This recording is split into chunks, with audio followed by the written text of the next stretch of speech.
साथियों, मैं आज एक कहानी कह रहा हूँ जो कि बहुत ही महत्वपूर्ण कहानी है। ये महाभारत की जुड़ी हुई एक कहानी है। कुरुक्षेत्र की युद्ध भूमि में भगवान कृष्ण ने जिस समय शंख बजाने के लिए कहा, सब लोग अपने अपने शंख बजाने लगे। लेकिन जब भीम शंख बजाने लगे तब भगवान कृष्ण को टिटहरी पक्षी की आवाज सुनाई दी, मानो वह कह रही हो कि जमीन के लिए लड़ने वाले लोगों, हमारा घर तबाह मत करके जाना। हम तो थोड़े दिनों में ही अपने बच्चों को उड़ा ले जाएंगे और तुम्हारी जमीन तुम्हारे पास छोड़ जाएंगे। उस टिटहरी की आवाज सुनकर भगवान कृष्ण रथ से उतर गए और भीम को रुकने का इशारा किया।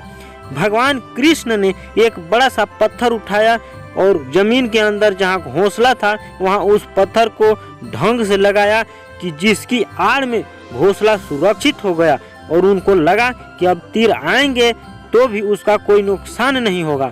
फिर भगवान कृष्ण तुरंत रथ पर आकर बैठ गए और भीम को इशारा किया कि अब तुम अपना शंख बजाओ और युद्ध की घोषणा कर दो। इस घटना से भगवान यह समझाना चाहते हैं कि तुम्हारे सामने कोई दया के लिए भीख मांगता हो तो दूसरे को इशारा मत करना कि भाई जरा सेवा करके आना। परमात्मा ने यह मौका तुम्हें दिया है, तुम जाकर मदद करके आओ। भगवान ने हमारे सामने यह आदर्श उपस्थित किया कि यदि हमारे सामने कोई दुखी है तो सब काम छोड़कर पहले उसकी मदद करो। दुनिया में दूसरों के दुख दूर करने वाले इंसान का दुख इंसान को दिखाई दे, उसके दुख को अपना दुख मानकर उसकी सेवा करे। परलोक की भी एक करेंसी है, एक मुद्रा है और वह है पुण्य। अच्छे कर्म करो, पुण्य इकट्ठे करो तो लोक में और परलोक में काम आएंगे।